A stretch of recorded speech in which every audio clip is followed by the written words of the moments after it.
Welcome everyone to the latest Zoom event from LEEDS Theosophical Society. We've been going now for almost 5 years, and I reckon we've done around about 100 of these events. So I'd like to thank you all for your support. We've still got 2 or 3 more events during the current season up to the end of June.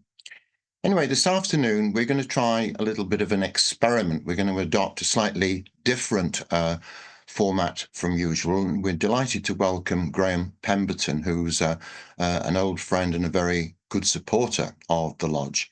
And this afternoon, we're going to stray into an area which spiritual people often don't want to stray into, which is the world of politics. A lot of spiritual people regard politics as somehow grubby and something which is beneath them. And I can see why they feel that. And they're certainly not alone in that, because all around the world now, you see people and politicians and governments drawing further and further apart from each other. And it doesn't seem to matter whether these are politicians at the left or the right or the center. There is a complete disengagement. And people also perceive, I think, in many countries that their politicians are interfering in their lives much, much more than perhaps they ever did in the past. And therefore, what are they trying to do? It seems to me sometimes they're trying to deliberately interfere with the human spirit. Therefore, politics has become a spiritual issue, in my opinion. That might sound slightly controversial. Anyway, the way we're going to run this today is that Graham is going to talk for a little bit. He's got some ideas. He's been doing a lot of research into this, and he's going to outline his ideas, and then I'll join him. And I hope as the course of the afternoon unfolds, you may join in as well, because I'd very much like to hear what you've got to say. So I'm going to hand the word over to Graham, and he's going to speak to you for a few minutes about some very interesting ideas which he's developed. Okay, thank you, Tim. Thanks for the invitation. So I thought that before I begin, it might be helpful and relevant to today's talk for those who don't know me to give some brief details about myself, and that should help to put the talk into context. I am, like Tim, a singer-songwriter, both of us as yet unknown to the majority of the world's population, although I assume we both live in hope. I've written several hundred articles on the themes of spirituality, religion, new paradigm science, the reunification of science and religion, Carl Jung, and much more besides. And relevant to today's talk, I've been a student of traditional Japanese martial arts for over half my life. I'm just an ordinary member of the Theosophical Society, which means merely that I subscribe to the 3 founding principles. I am not, therefore, a dedicated theosophist, although I'm obviously interested, and I've been a friend of LEEDS TS for several years. This is my 6th talk for them. The best label I can think to describe myself from a spiritual perspective is a gnostic Christian in the tradition of Carl Jung. Tim, of course, is a more conventional theosophist. My website is called Spirituality in Politics, all one word. In current political terminology, I think of myself as a centrist because I believe balance and homeostasis are the best options, avoiding extremes. And that seems to be a Taoist way of thinking, as far as I can see. I hope that all this will make for an interesting discussion. We don't know how long this is going to last, so I hope everybody can stay until the end. But in case anybody needs to leave, let me say now that I've put some details in the chat box. Hopefully my email address is there in case anybody wants to make contact, offer feedback, send me relevant material or anything else. And my website address is also there. Okay, so that's the preamble. So focusing now on the talk, or my initial statement. So, given that he was enthusiastic when I suggested this topic to him, I'm guessing that Tim and I are going to agree that spirituality, thus a spiritual perspective, is the solution to the problems facing the world. However, an important question is whether there is any point at all to considering the possibility of society being organized politically from a spiritual perspective. What exactly would that mean? After all, the mere idea of spirituality in politics seems to go against Eastern ideas, Buddhism, Hinduism, and also Gnosticism. All focus there is on escaping the world of illusion, Maya, suffering, thus liberation from the material level. In modern language, we might say waking up from and escaping the matrix. Also, in our modern, more secular times, there is speculation that our world is some form of computer simulation, possibly created by aliens, and discussion about what to do about this. This seems to be a reformulation of the concept of Maya and the Gnostic theory of an inferior demiurge. In Christianity, the focus is on the afterlife and the reward there, thus a form of escape from this world. While obviously not the same as in Buddhism and Hinduism, where the goal is to escape the need to reincarnate, the focus in all these traditions is on the afterlife, thus a rejection of the material world. Christianity tends to see nature as at best pagan and at worst vile or corrupt. If spirituality in politics is indeed a meaningful concept, then we are saying the opposite to all this, that human society is in need of transformation, that this is important and we are working towards that end. Superficially, at least, this would seem to go against Eastern ideas. We would have to say that we are currently being incarnated for the purpose of transforming society. The material level is actually important from the divine point of view, which seeks its transformation, not something to be escaped, at least not at this stage of our evolution. Therefore, by seeking such transformation, we are serving the divine will. The current state of affairs is somewhat nightmarish. It seems, as Tim has noted in his recent talks, that we are living in the age of Kali Yuga. Hope is centered around the arrival of the Aquarian age, which some believe has already begun. There is much optimism surrounding such an idea. Let's remind ourselves of the lyrics of the song from the 1960s musical Hair. When the moon is in the 7th house and Jupiter aligns with Mars, then peace will guide the planets and love will steer the stars. This is the dawning of the age of Aquarius. Age of Aquarius. Harmony and understanding, sympathy and trust abounding. No more falsehoods or derisions. Golden living dreams of visions. Mystic crystal revelation and the mind's true liberation. Aquarius, Aquarius. And along similar lines, here are some quotes from a book called Flowering into Awareness by Pathik Strand. Imagine that you are living in a world where there is no war, conflict, violence, hate, dishonesty, fear, greed, exploitation, poverty, pollution, or any of all the other horrors that our world is presently so full of. Imagine that your home planet is one of harmony, joy, love, peace, freedom, and boundless creativity. Everybody is kind, helpful, and cooperative, and nature is treated with love, respect, and sensitivity instead of being exploited, raped, and destroyed. Imagine what a joyous, beautiful, and fulfilling life this would be for everybody. Another quote from him. Human nature is most definitely not one of greed, hate, fear, and all the rest of it. If anything, what is natural for humans is to manifest love, peace, cooperation, kindness, harmony, and honesty. They are natural expressions of what we truly are. My question is whether all this is a realistic ambition, or whether it is perhaps a naive utopian fantasy. An opposing point of view is offered in this quote by Carl Jung, where he is talking firstly about the communist worldview, but it has general relevance. He says that it has one big myth, which we call an illusion, in the vain hope that our superior judgment will make it disappear.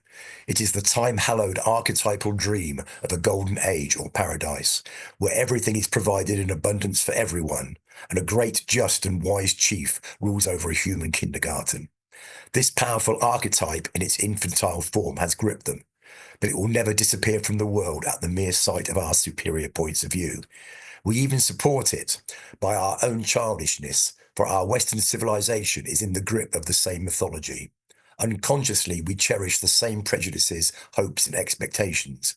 We too believe in the welfare state, in universal peace, in the equality of man, in his eternal human rights, in justice, truth, and, do not say it too loudly, in the kingdom of God on earth. The sad truth is that man's real life consists of a complex of inexorable opposites, day and night, birth and death, happiness and misery, good and evil. We are not even sure that one will prevail against the other, that good will overcome evil or joy defeat pain. Life is a battleground. It always has been and always will be. And if it were not so, existence would come to an end. And along similar lines, Joseph Campbell, the great mythologist, wrote, "The first step to the knowledge of the highest divine symbol of the wonder and mystery of life is in the recognition of the monstrous nature of life and its glory in that character. The realization that this is just how it is, that it cannot and will not be changed. Those who think, and their name is Legion, that they know how the universe could have been better than it is, how it would have been had they created it, without pain, without sorrow, without time, without life, are unfit for illumination. Or those who think, as do many, let me first correct society, then get around to myself, are barred from even the outer gate of the mansion of God's peace. All societies are evil, sorrowful, inequitable, and so they will always be." And here's the important bit. "So if you really want to help this world, what you will have to teach is how to live in it. And that no one can do who has not himself learned how to live in it, in the joyful sorrow and sorrowful joy of the knowledge of life as it is." Tim has written something similar to these ideas in one of his articles entitled "Conflict, Continuity, and the Expansion of Consciousness." Here are some quotes. "As much as many spiritual people dislike and deny the fact, conflict has always been central to human existence and conduct. It's been one of the painful but principal drivers of progress and a constant leitmotif of history. It would appear that without this constant interplay between discord and harmony, individuals, societies, and civilizations would have remained static and non-dynamic. Individually, we need challenges to perpetually push against." Another quote, "Violence and cruelty are so deeply embedded in the human makeup, physically, emotionally, and mentally. It would appear that the ideal may be some sort of middle way to guarantee a degree of stability while embracing the dynamics of change and growth. Those people who have deliberately chosen to accelerate their own spiritual development may initially be deluded into thinking that it offers a softer or easier option to the harsh and challenging world we live in." And in another essay Tim has written, "Perhaps our aspirations towards peace and harmony are naive and unrealistic. Maybe war and conflict are the default factory setting for planet Earth." So I'll say in advance that in what follows today, I am siding more with Jung and Campbell than the other side. When I first suggested this topic to Tim, I didn't know where he would stand. But in the light of these quotes, I conclude that he is also somewhat in agreement with Jung and Campbell. I therefore look forward to his response in a few moments, possibly from a more theosophical perspective, with interest. But I haven't quite finished yet. What should we conclude from all this? What exactly are we trying to achieve in a spiritual society? Are we trying to create a society which is reconciled to the nature of life on this earth, as Joseph Campbell put it? Or are we trying to create what may prove to be merely a utopian fantasy along the lines of the Hair musical or Pathik Strand? Are we avoiding the problems of living life as it needs to be lived by pretending that we are living the life of the soul in the heavenly realm and not spiritual beings which have descended into a world of good and evil, as the book of Genesis puts it? Is it possible that our top priority should be to try to deal with what Freud called the id, what Jung called the shadow, and what Nietzsche and Adler called the will to power? There is much reference in current spiritual writings to dissolving the ego in order to discover our true nature. Is this a realistic proposition for the majority of the world's population? Or perhaps this is just vanity, the Western ego consciousness believing it is ready for such an endeavor, thus in itself an inflated egoistic attitude. Becoming enlightened or seeking enlightenment may be a possible goal for some individuals, but how is that going to help humanity in general and the planet? Perhaps the opposite is needed, a great strengthening of ego in order to be able to withstand the forces of the unconscious and deal with and integrate its contents. Think of Jung and his confrontation with the unconscious, as recorded in his Red Book. Also, the psychiatrist R.D. Laing and his recognition that what he described as schizophrenia was the ego being overwhelmed by the archetypal contents of the unconscious. This resembled the journey into the underworld, as recounted in ancient myths, where the traveller sometimes remains trapped and cannot escape. And as Joseph Campbell put it, a person cracks off and sinks into the abyss of his psyche and gets lost there. What he encounters there exactly the archetypal forms and motifs that are the basic forms and motifs of the religious traditions of the world. These forms are the same everywhere, basically the archetypes of religion. What is needed, therefore, for those Westerners who can cope with all this is an enormously strong ego which can withstand and integrate all these forces. So the next question is, why is a spiritual society the solution to the current situation? I'll return to Jung, who elsewhere is more optimistic than in the quote above. In The Undiscovered Self, there are two particularly interesting chapter headings: the plight of the individual in modern society and religion as the counterbalance to mass-mindedness. He says, in order to free the fiction of the sovereign state, in other words, the whims of those who manipulate it, from every wholesome restriction, all socio-political movements tending in this direction invariably try to cut the ground from under the religions. For, in order to turn the individual into a function of the state, his dependence on anything beside the state must be taken from him. But religion means dependence on and submission to the irrational facts of experience. Marx believed that communist governments should reject religion. Jung explains why they want this and why such attempts should be resisted at all costs. At the time of writing, he was referring primarily to the totalitarian communist regimes of which he is highly critical. The communist revolution has debased man far lower than democratic collective psychology has done, because it robs him of his freedom, not only in the social, but in the moral and spiritual sense. His comment is still relevant because 70 years later, we see similar authoritarian threats arising in our own Western societies. Well, that is at least what various so-called conspiracy theorists believe.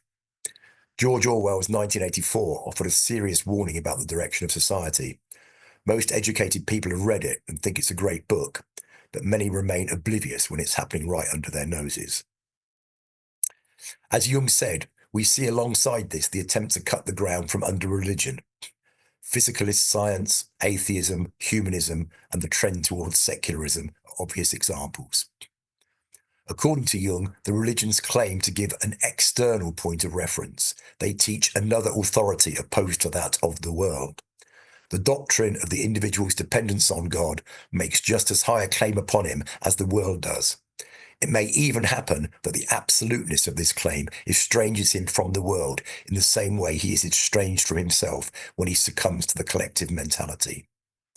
It is therefore a connection to the divine, something transcendent, which can help someone stand up to all the oppressive forces at work in society. In this context, there is a battle between the individual and the collective, which the individual must win. And that is perhaps why we need spirituality in politics. This is also the goal of my particular vision for the future. So over to Tim for the time being, and I'll return to my manifesto a bit later when he's responded. Thank you very much indeed, Graham. It's a very thought-provoking series of ideas you've elaborated there. There's a great deal to go at. What I would say is that clearly all the conflicts in the world and conflicts, armed conflicts, have always existed in the world. There are, at the moment, I believe, more than 100 wars going on in the world. Many of them we don't hear about. We only hear about the high-profile, fashionable wars, if you like. But I guess it's true. Perhaps I'm wrong, but my view is that these wars, if we believe in the principle of as above, so below, these external wars and conflicts which have always unfolded in the world, from low-level tribal conflicts to full-out military conflicts, seem to mirror what goes on within us all. And that is this battle which Graham has alluded to between what we might call the lower self and the higher self, between the physical world and that of, for want of a better word, the soul. Now, forging this, recognizing that you have a soul, and that completely changes your identity. Many religious people think they have a soul and they talk about it and they mean rather different things about it. But once we recognize we have a soul, then we realize we have a duty to connect with that and somehow try to harmonize those two parts of our being. the lower self, which is the transient personality of any one life with all its lower desires and drives and everything, and desire-based thought, and a higher, perhaps more noble self, which is able to appreciate things like beauty and harmony and truth and ethics and all those things which are terribly unfashionable these days. Now, it strikes me that certainly in the Western world, politics is completely devoid of any spiritual aspect, although many politicians have religious convictions of one sort or another. But of course, religions and spirituality are not necessarily the same thing. Religions have tried to hijack spirituality and turn it into a system over the years. But of course, religions are highly politicized organizations and entities. You've only got to look at the Anglican Church or the Catholic Church to see all the politics fizzing away in amongst all that. So religions are also very political. But one thing that seems to unite virtually every politics, from the furthest left-wing politics to the furthest right-wing politics, is one thing. There's one mantra which runs through it all. The more you have, the happier you'll be. Every single government, every single political party trots out this particular catchphrase all the time. The only way you can be happy is to have more material wealth. And they devise these false notions of wealth and poverty and all sorts of other things. And it has a completely distorting effect on it. So if politics are to have some kind of spiritual dimension, they need to be completely reconfigured so that money isn't the only metric, that there are other measures of well-being. I believe there are a couple of countries in the world that do enshrine this. I think Nepal has this kind of well-being index. I think Thailand and other places may have tried it, but it's very much a fringe idea. And yet we know we've only got to read the papers every day to see what large amounts of wealth do to people. We only see what, the 3,000 billionaires in the world do with their wealth. Does it make them any happier? No. Billionaires are the most unhappy people on earth because there's always someone who's got more money than they have, and that really annoys them. On the other hand, we see what happens when people, maybe through entertainment, sport, or some other means, suddenly make large amounts of money or have a lottery win. Does that money make them any happier? No, it doesn't. It doesn't. We see time after time after time how money, wealth, fame, celebrity, and all these false values actually destroy people. The celebrity gossip columns are full of this all the time. So we need to reconfigure this, and we need to reconsider what the basic underpinnings of this are. And either we do it as human beings who believe they have souls, or we do it from the point of view that human beings are soulless people and all they want is more money in the bank, nicer furniture, a bigger car, a bigger house, and all these material things. I think that is degrading what human beings are all about. I think that's diminishing what their real aspirations are. And those aspirations are very much dented and overshadowed by the dominance of a materialistic form of thinking, be it in religion, be it in science, be it in politics, be it in any other field of human endeavor. So over to you, Graham. Okay, well, that leads me neatly on to the next section, that's the main theme of my next section. So I've started working on a manifesto. So let's go with that. So Tony Blair said that his top priority was education, education, education. The slogan had a good ring to it. While not disagreeing with the sentiment, my own choice would be the psychological health of the nation, which is a bit too long to say 3 times.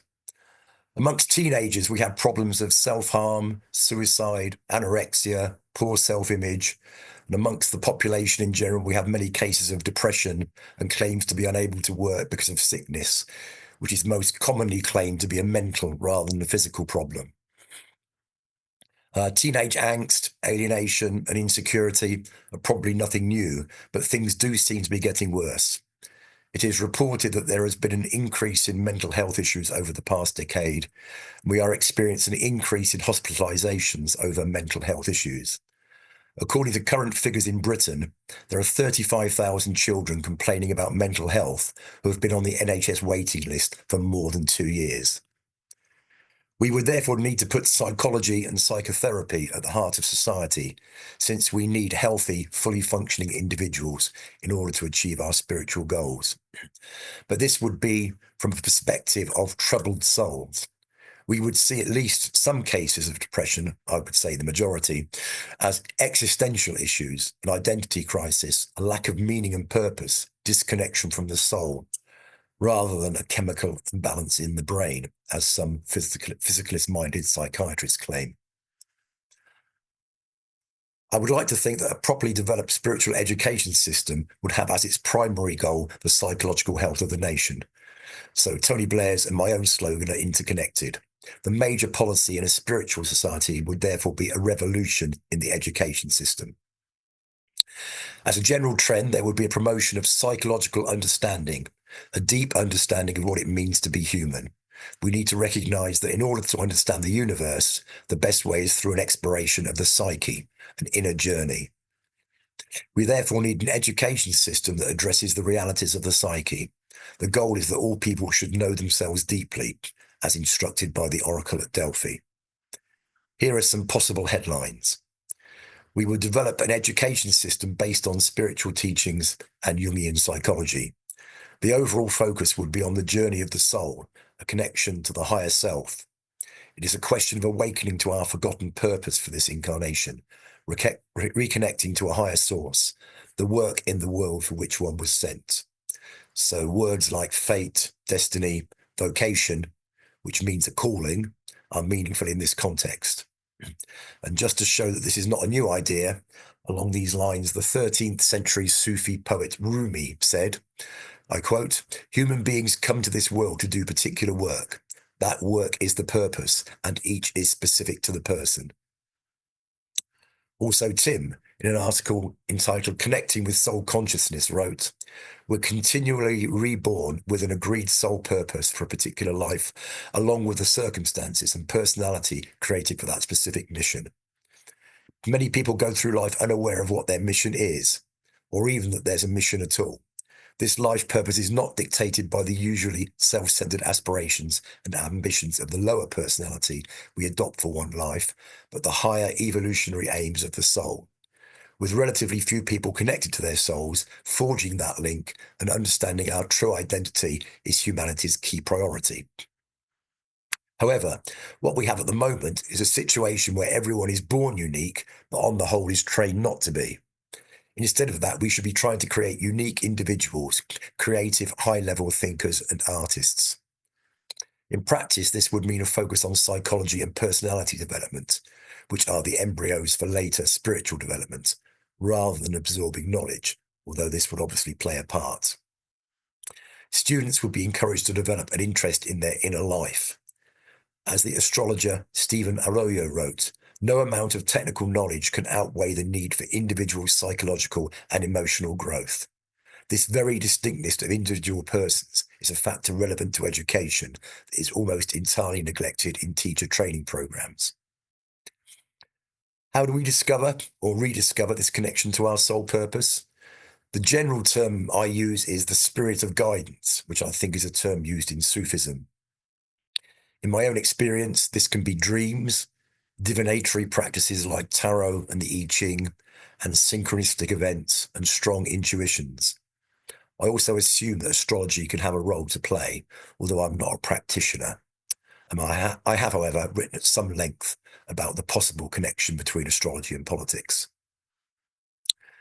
Rather than be taught material, students will be exposed to various ideas and invited to think independently in assessing them, thus developing the ability to think critically, to be able to challenge. A further important goal would be to retain a connection to the magical, the mysterious, and the world of the imagination. Dreams, fairy tales, mythology, ESP experiments, and knowledge would be important ingredients of the education process. This new system could therefore be partly an experiment to see whether it is possible to avoid what Wordsworth called the shades of the prison house that close in upon the growing boy. He was perhaps referring to the loss of connection with the soul, or perhaps the growth of the rational critical mind, which Madame Blavatsky, as you know, called the slayer of the real. Another headline is that there would be a greater emphasis on music, art, creative writing, and physical activity. These would become a priority rather than a luxury, which can be dispensed with when funds become limited, which seems to be the case currently. At primary school, it would be assumed that the child is too young to be told that he or she is an incarnating soul with a particular purpose. At this stage, we are trying to get the child to feel safe and secure in the material world, developing his or her personal identity. However, while accepting that the soul forgets its origin, the younger a child is, the more likely he or she will retain a sense of identity with the self, the soul. Steps can be taken to try to retain any sense of connection. The most obvious path to achieving this is through parapsychological ability. There can be experiments in ESP and metal bending, etc., something which children find exciting. We should identify those with psychic talents. Also encourage children to tell any weird paranormal stories from their lives and not dismiss them. Encourage a belief in the supernatural. There would obviously be some overlap with the traditional system, learning to read, write, and do basic arithmetic. As well as parapsychology, another area which would be significantly different from traditional education would be a focus on dreams and their interpretation. At this age, children would not be expected to understand their dreams, but they should be encouraged to tell them and believe that they are important. They, or their teachers and parents, can write them down so that there is a record for later reference. Also, they could perhaps be recreated and acted out by the children. We would also want to establish a connection with the world of the imagination. For example, encourage experiences like the imaginary friend, which some children report. This might well be an evocation of what the ancient Greeks called the daimon, or the higher self, or spirit guide. Along similar lines, we would want to encourage a sense of magic and mystery.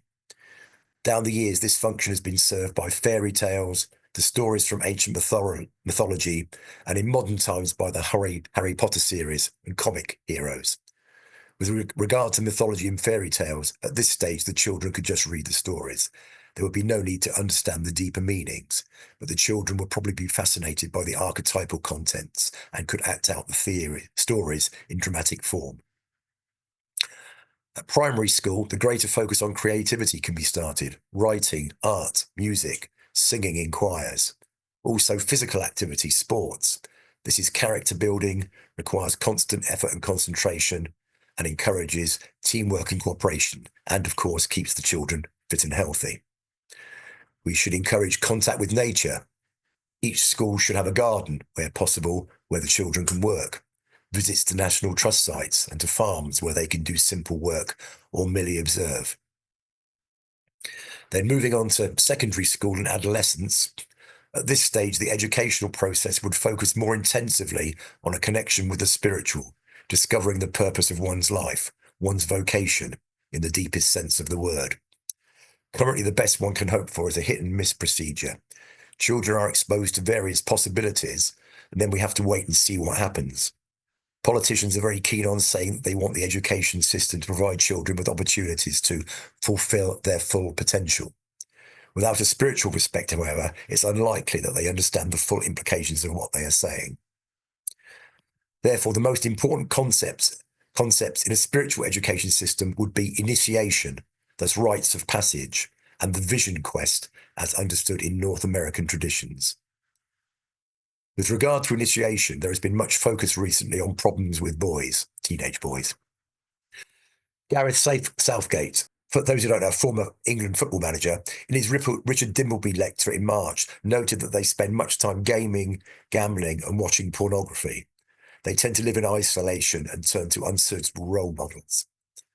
Proper initiation, as practiced by traditional cultures, might be a solution to such problems. As Thomas More wrote, probably some of you have heard of him, in this area of caring for the psychological needs of children, people we call primitive are far advanced, providing their children with important and efficacious rites of passage. Initiation in the true and traditional sense serves the purpose of inducting the person into a new order, a new way of life, thereby providing continuity in a society. Such initiation provides a connection with the ancestors, the individual becoming a proper member of a tradition, experiencing a sense of belonging and meaning. As the astrologer A.T. Mann wrote, one object of initiation was to force the initiate to realize that it is essential to accept a higher purpose, i.e., the survival of the whole tribe, which transcends personal value in life. Strength lies in the whole life or whole tribe or whole culture, and not just in one part, an idea which would be helpful today.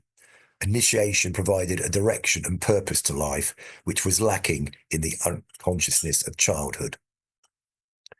Such an approach would meaningfully address the problems associated with identity crisis in adolescence.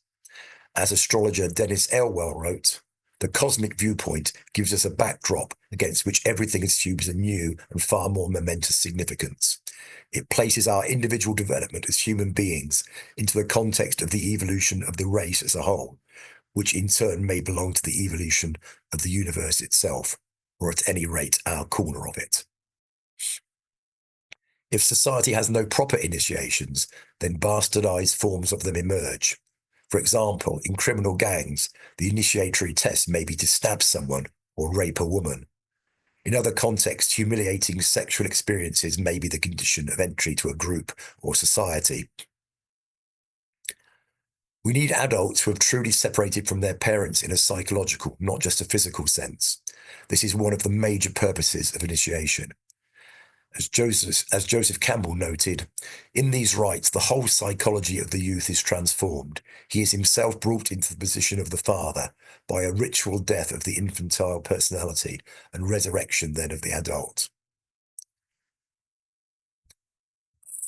So, when such rites are not a regular procedure in society, psychoanalysts and Jungian analysts have to spend much time in therapy sessions with the various forms of what are called the mother and father complexes.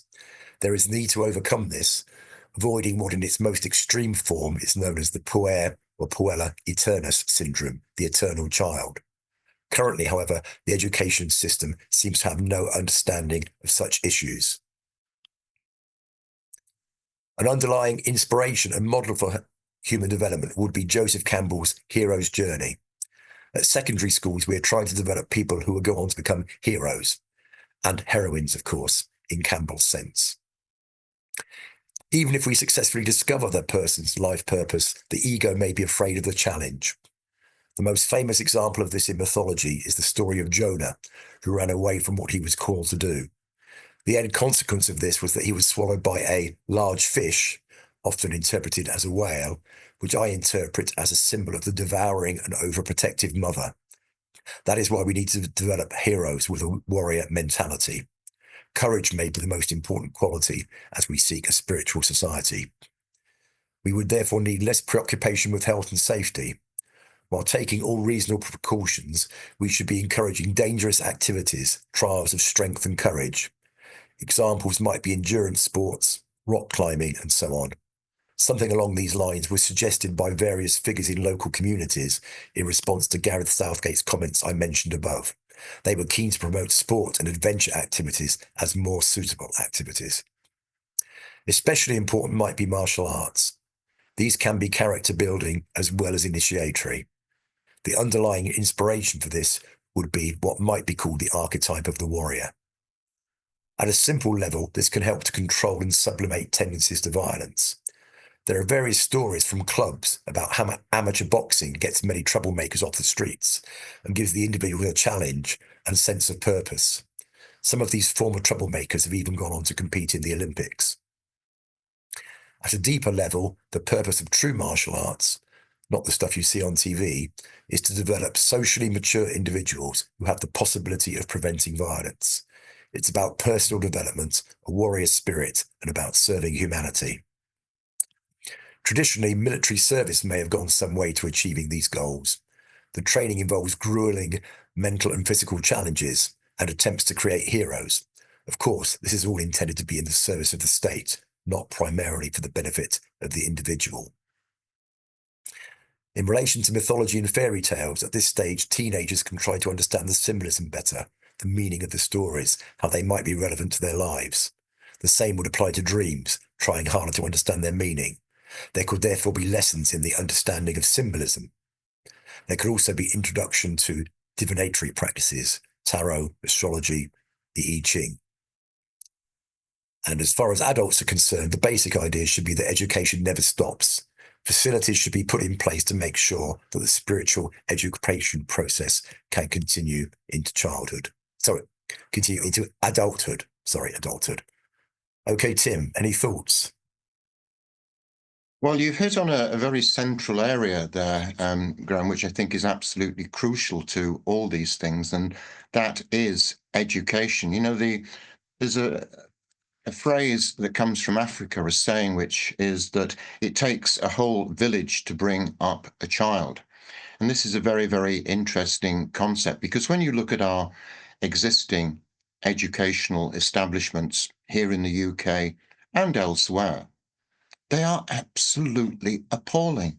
They are appallingly bad, from preschool places right up to postgraduate schools for all kinds of different reasons. And that is because they don't recognize who the real human being is, and therefore they can't nurture it. I know one or two retired teachers, and I say to them, would you go back to it? And they say, no, it's just like crowd control these days. It's just going through some horrible ritual every day of trying to control children who want to be on their mobile phones all the time or be somewhere else. If we can't create an educational system which absorbs people and makes people want to do it, then we're making great mistakes. And yet there are some fantastic examples of how education can work. And interestingly, I've come across these over the last few weeks, such things as the Waldorf schools, the schools run by Maria Montessori, the Steiner schools. And more recently, I've been listening to a series of lectures about a Theosophical school, which was run at a place called Point Loma in California, where there is still a Theosophical community. But this school lasted from 1897 or thereabouts to 1942. And in the talk, I heard how they were exposed to many of the things that you've mentioned, Graham: outdoor activities, arts and crafts, learning languages, a whole broad-ranging education, but much of it very, very practically based, and much of it in very, very close connection with nature.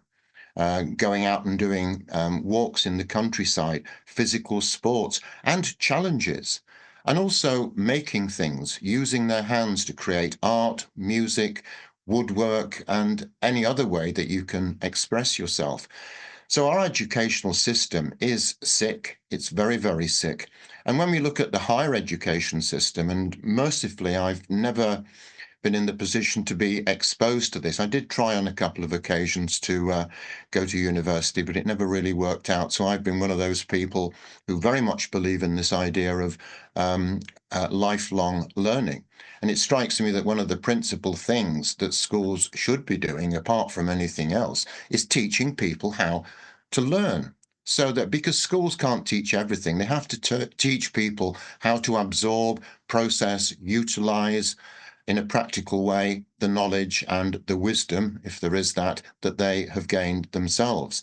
So this is probably where the real revolution needs to start, because if schools teach people that they are essentially souls currently occupying human bodies, that would be somewhat controversial at the moment and would probably upset a lot of people.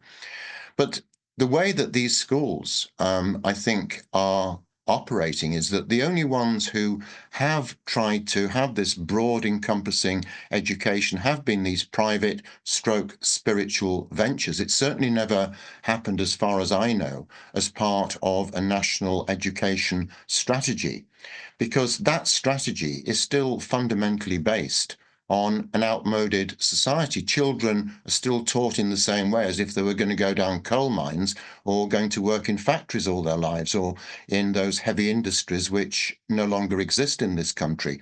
So we don't even educate people for a modern age. We don't teach them about all the dangers of the digital world and cyberspace. in a way that we should do. And these children end up becoming addicted to this, not only addicted to it, but alienated from their families, from other people. There used to be something called a conversation, something that we're having now. And it strikes me that many, many younger people, although they talk to each other, they don't seem to prize the idea of a conversation in the way that we did in the past. And of course, another element which comes into all this is the very censorious nature of the times that we live in, cancel culture. And many of the degrees which are being done at universities shows that the universities are nothing to do with education. They are simply there to earn money by educating foreign students, Chinese students, and others, doing gender and climate change, or studying flags, or something like this, which is completely and utterly irrelevant. Those universities were there originally to teach the brightest and the best of our own country, not to open up as basically income earners from abroad. And we've largely neglected that. And when you think of how much human potential there is, particularly amongst working class boys who have been neglected for years and years and years, when you think of how much potential is there, which could be opened up and which could lead to much more enriching and fulfilling lives for those people, and the contribution they could make to society, it's nothing less than a scandal that we ignore these people. And Tony Blair, when he said, education, education, education, echoing the words of Shirley Williams some years before, one of the founders of the Social Democratic Party, what Tony Blair meant was indoctrination, indoctrination, indoctrination.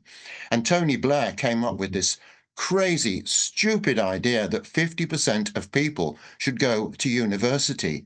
What a misguided policy that was. It suggests that anybody who doesn't go to university is somehow stupid and should be put on the refuse heap. Well, I never went to university. Many people I know, many very bright and successful people, have never been to university.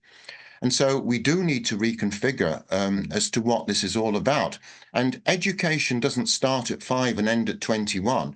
As you say, rightly, Graham, it should be something that goes on throughout someone's lives.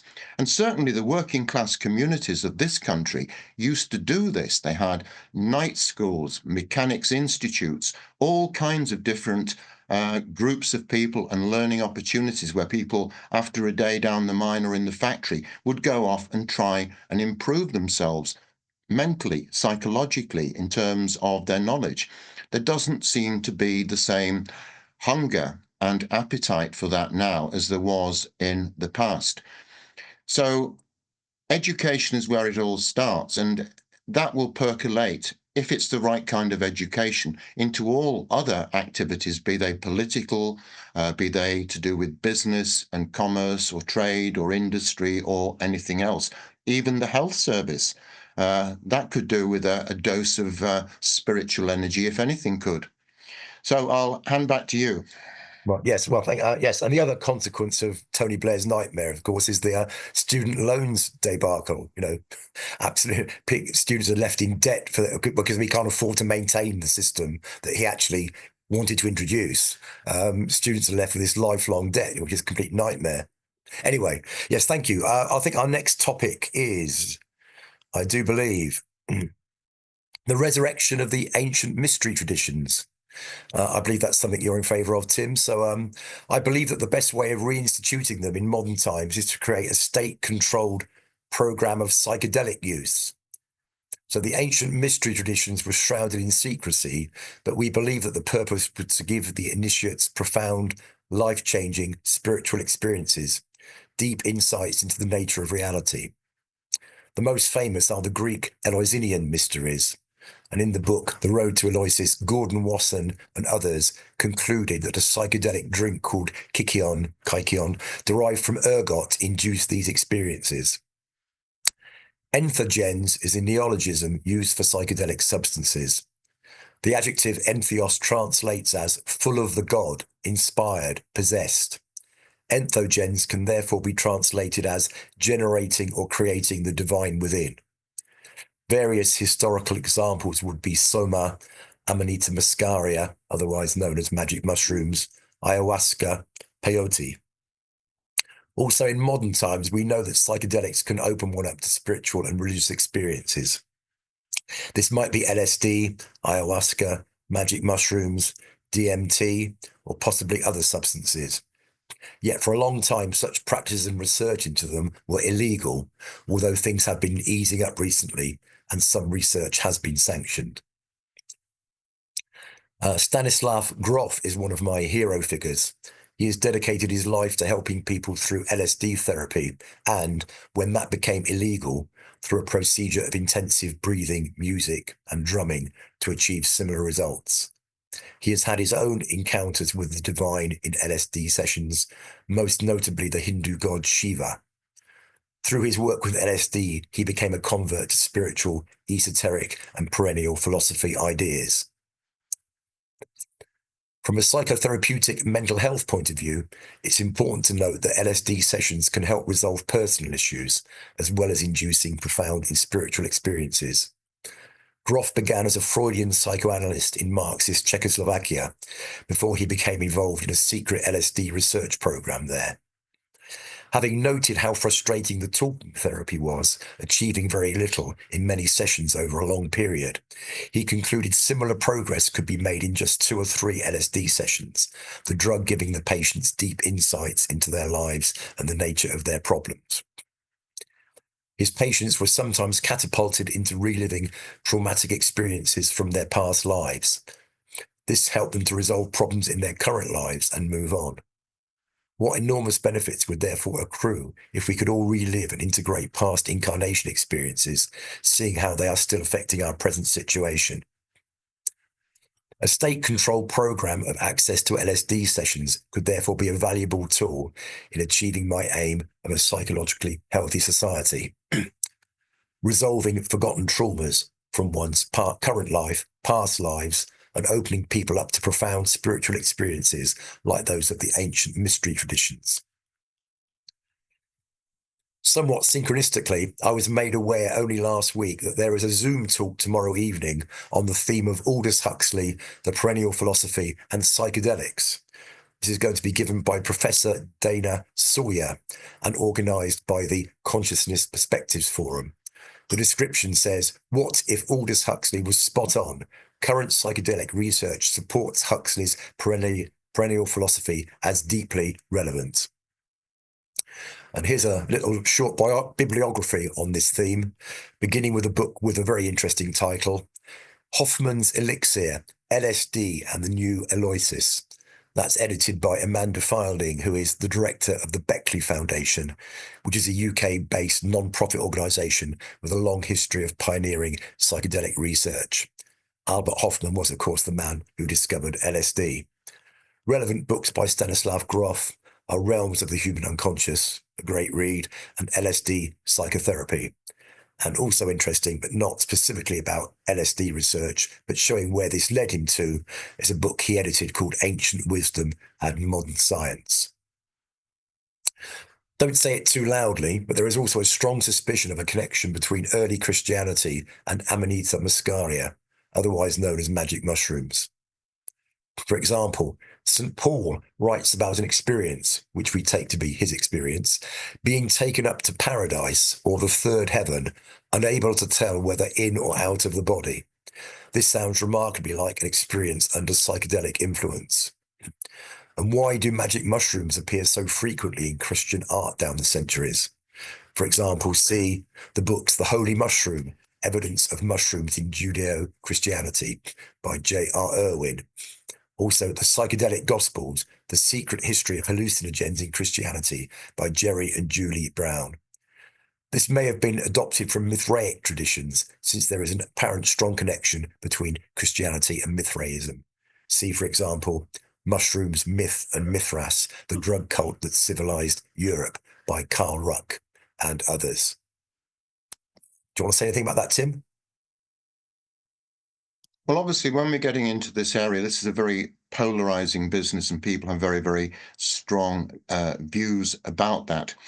So I won't particularly comment on that aspect of it, but what I would like to talk about, and I've been talking about this and writing about this and researching it to some degree over the last few months. And this is the revival of the mystery schools themselves and how they existed in the past. Usually there were lesser mysteries for the masses and then the greater mysteries for people who had progressed through these schools. And of course, these schools existed in many, many different places, in India, in the Middle East, in Egypt, in Europe, in America, in the Americas as well, and in the world of Scandinavia too. So they took many, many, many different forms. And these were ways of imparting knowledge in a way that religion couldn't in some ways. And the principal function of these mystery schools, they were called often universities of the soul. And their principal job was to teach people to varying degrees of initiation that they have a soul. The lesser mysteries told people that they had this soul. The greater mysteries told them how to connect with it by undergoing various rituals, some of them involving these psychedelic substances and other techniques as well. And these were so realistic, these scenarios that people went through, that people came out of it completely changed. I mean, they were in their own way, I suppose, near-death experiences, and were often extremely terrifying for those participating in them. So these mystery schools, I think, eventually are going to be re-established, if indeed they ever went away, because a lot of what they taught was absorbed into other traditions, into alchemy, Freemasonry, Rosicrucianism, and other traditions too. But I think that they will, and other people have agreed with this. Certainly the writer Alice Bailey thought that they might be revived in some of the same locations where they were conducted in the past, perhaps places like Karnak, Stonehenge, other monumental sites and everything. But of course, religions, mainstream religions, have such a grip on so many people. And however badly these religions behave, however much they get mired in scandal of one sort or another, there are still, for example, 1.4 billion people who are celebrating a new pope because religion is that important to them. So these mystery schools will take a long time, I believe, to get embedded because of the prevailing psychology which religion has inflicted upon the world. Religions have had positive effects, but they've also had hugely negative effects. And people need to disentangle them from a lot of the propaganda and the rigidity which those religions show. And the mystery schools of the future, I think, will be a way of creating a world spirituality rather than a world religion where people have their own spiritual path and don't have that path imposed upon them by an organized body, be it a religion or a cult or whatever it happens to be. So how these schools will emerge, I don't know, but I suspect that within the coming decades, there is going to be such a profound change in human consciousness, and we're witnessing this at the moment during these times of crisis. There will be such a profound change in human consciousness. It will make it easier for these schools to emerge. Who the teachers will be in these schools, I don't know. Maybe this is the job of some of us in our next incarnation. Well, not me, but people better qualified than me. And maybe this is what we're preparing for at the moment. Of course, you could say that things like the Theosophical Society have been repositories for much of that wisdom, and that would be certainly true. But we have to remember that every organization, be it the Theosophical Society or anything else, goes through its own cycle of ascent, assimilation, and then decline. And where we're at with the Theosophical Society, I wouldn't like to say at the moment, but everything has a finite shelf life. And I do think there are significant numbers of people now, these people who describe themselves as spiritual but not religious, who are really hungering for something which is not bound by the rigidities of ritual and dogma and just the usual ecclesiastical nonsense which comes out, but something which is much more deep-seated, something which essentially is soul-based. Okay. We've got one more topic to cover if people are okay with that. We're going to discuss what you've just been talking about, I think, which is how do we achieve the Theosophical Society's first principle? How do we achieve a universal brotherhood and sisterhood? How do we make people feel more like a citizen of the planet rather than a citizen of just one nation? But before I move on to anything like discussing that, I'm going to indulge in a little pessimism and suggest that what we're proposing would be very difficult, if not impossible. Tim was suggesting something like that just there. The obstacles are enormous. Let's have a look at what we are battling against. Politics in modern times is not supposed to incorporate any form of religion. Alastair Campbell, during the Tony Blair government, famously said, "We don't do God." In the USA, the Constitution separates politics from religion, but it's said that you cannot become president unless you declare a belief in God. However, religion as practiced in the USA is on the whole not something we would want to copy necessarily. France is becoming increasingly secular and bans Muslim women from wearing the hijab and burqas. It's clear, therefore, that in modern times, spiritual or religious beliefs are meant to be private and have no role in politics. Would the financial markets be willing to contemplate such a possibility? They are famously interested in stability and tend to panic. They may well have a complete lack of confidence, and given the already vast national debt, they would have the possibility of bankrupting the country. We would probably have to battle against globalist organizations, much of academia, physicalist science, and possibly the press and media, which seem to have a great hold over the popular consciousness. Then there is the civil service, who are charged with the task of implementing government policy. From a religious point of view, we would undoubtedly be opposed by the Church of England and the Catholic Church. There would also be resistance from atheists and humanists. It would therefore be a massive struggle to achieve a spiritual society. Any manifesto for such a society might merely be a fantasy. We also have to take into account current and historical realities in politics.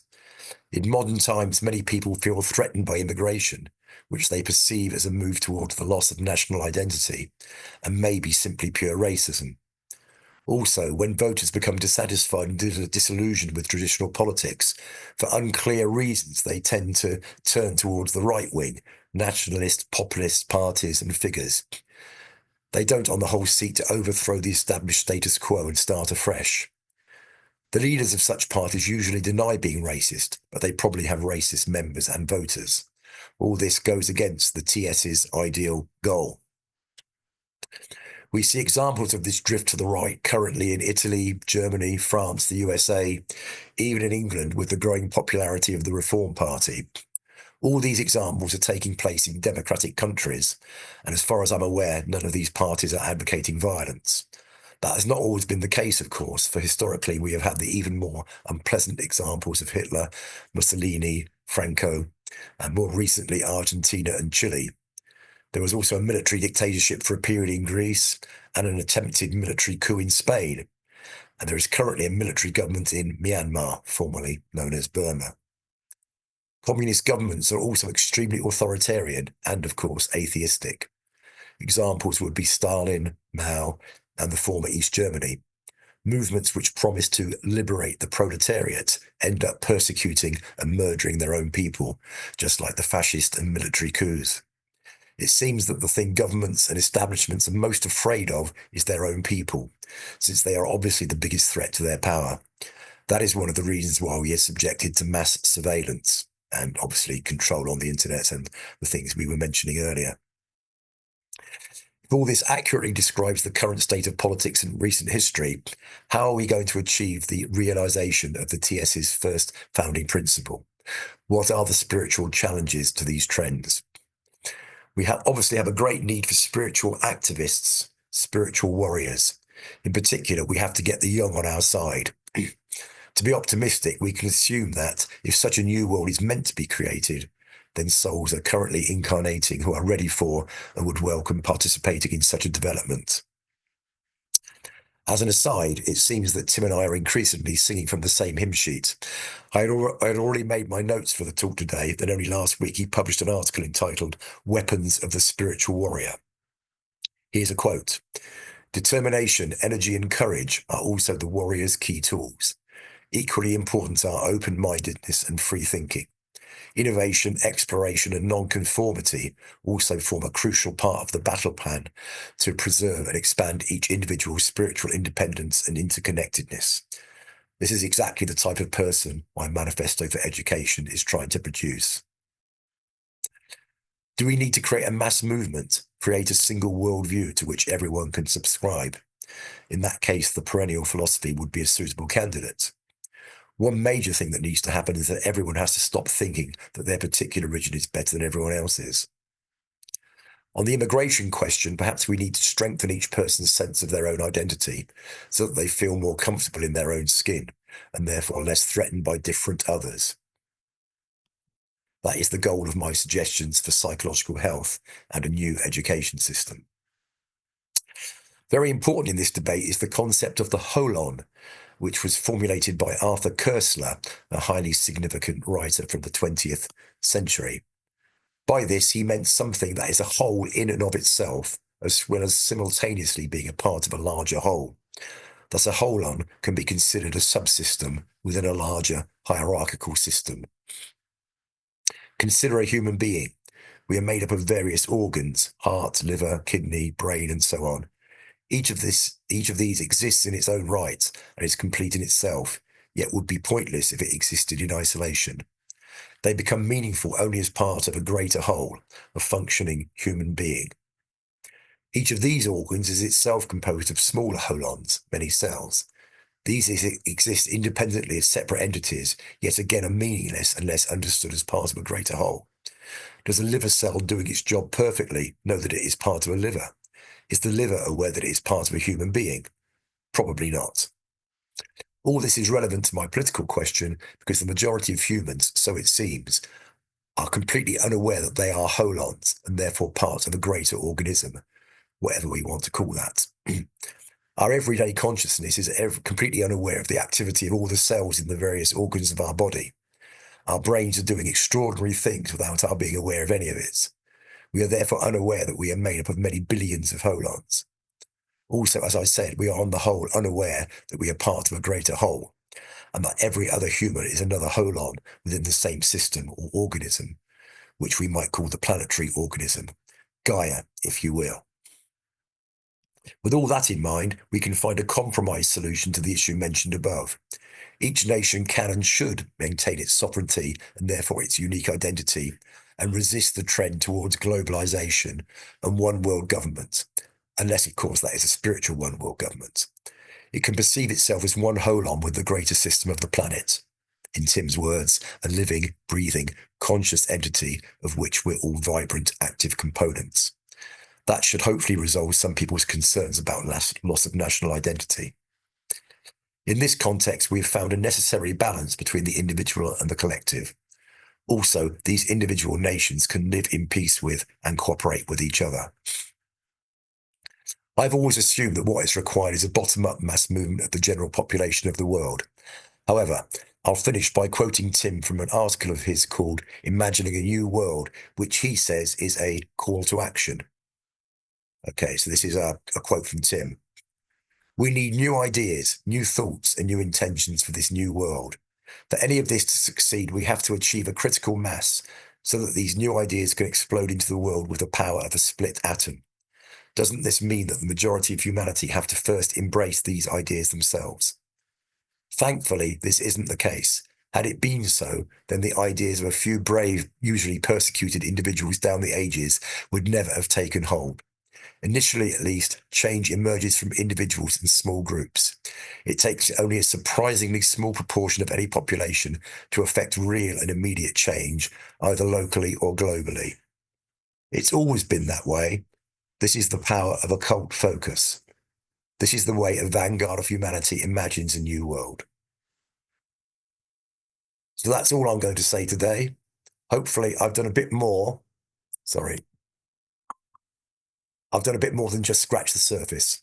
I'll now leave it to Tim to elaborate on what I've just quoted from him and offer his own thoughts and plans, if he so chooses. Thank you very much indeed, Graham. What I would say is that when I was talking about the mystery schools a little while back, I think one of the differences between the mystery schools of old and the mystery schools of the future will be one thing. In the past, they were really dealing with individual soul consciousness. I suspect that in the future, the focus will shift so that these mystery schools talk more from a planetary point of view rather than a personal point of view. I'd also just like to say briefly about this idea of brotherhood. This is something that the Theosophical Society came up with as its primary objective when it was formulated exactly 150 years ago this year. And this idea of brotherhood was a fantastic aspiration. You create a brotherhood without distinction of race, creed, caste, sex, color, or any other false divisions. It's a noble aspiration, but given the way that human beings tend to be, it's also probably quite a distant aspiration as well. It's not something that should be abandoned, but it's not easy to achieve. And the Theosophical Society itself has not always been very brotherly in its dealings with some of its members. I have to say, I don't want to go into any particular details, but any of you who happen to have sat through a Theosophical Society board meeting will know what I'm talking about, because afterwards, they have to hose down the blood-drenched walls. So people talk about brotherhood, but then behave in a very different way. So look, thank you, Graham. You've offered some very, very intriguing and perhaps to some people's point of view, slightly controversial ideas there. And okay, thank you very much. And I think we'll wind things up there because we've been going for quite a while now. But thank you all for your participation. Thank you in particular to Graham for taking the time to do this splendid research and cover such a lot of ground. So in the meantime, have a very good week. And from Leeds Theosophical Society, it's a very good afternoon. Bye-bye.